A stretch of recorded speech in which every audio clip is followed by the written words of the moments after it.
Խոսում է Բաքուն, եթերում Ադրբեջանի ձայնը միջազգային ռադիոկայանի հայկական ծառայության տնտեսական լուրերի թողարկումն է։ Խոսափողի մոտ Շահիդ Շահալին է։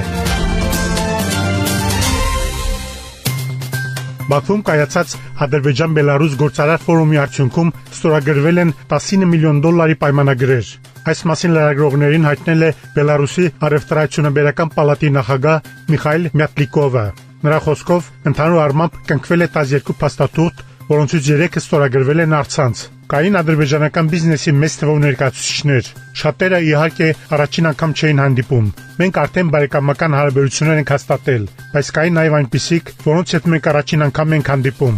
նշել է Բելարուսի առևտրայնաբերական պալատի նախագահը։ Մասնավորապես բիզնես ֆորումում Մոսովդրիևի եւ Սոսնայի միջև ստորագրվել է 3 պայմանագիր ֆաներայի լամինատե հատակի եւ MDF տախտակների մատակարարման վերաբերյալ։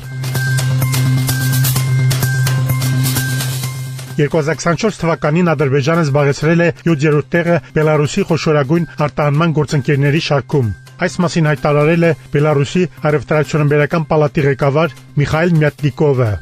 Մեր տվյալներով 2024 թվականի վերջին երկկողմ ապրանքաշրջանառությունն աճել է 46%-ով, Բելարուսից արտահանումն աճել է 44%-ով, իսկ մեր երկիր ներմուծումը 73%-ով։ Ապրանքաշրջանառության ընդհանուր ծավալում Ադրբեջանի մասնաբաժինը նույնպես աճել է մոտ 1/4-ով։ Վերջին 1 տարվա ընթացքում Ադրբեջանը առևտրի ծավալով 13-րդ տեղից բարձրացել է 11-րդ տեղը եւ դարձել Բելարուսի 7-րդ կարևորագույն արտահանման գործընկերը։ Ադրբեջան-Բելարուսական գործարար համաժողովում ասել է Մյատլիկովը։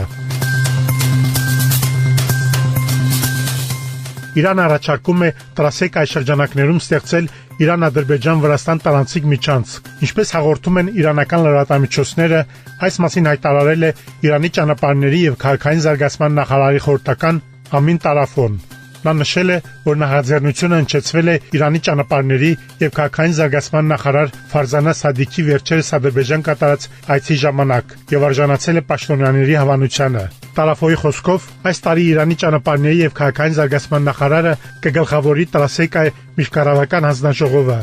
Բացի այդ, Տարաֆոն ընդգծել է, որ Իրանի եւ Թուրքմենստանի միջև կարող է կնքվել ճանապարհային քարտեզի վերաբերյալ համաձայնագիր, որը ենթադրում է տարանցիկ փոխադրումների տարեկան ծավալը հասցնել 20 միլիոն տոննայի։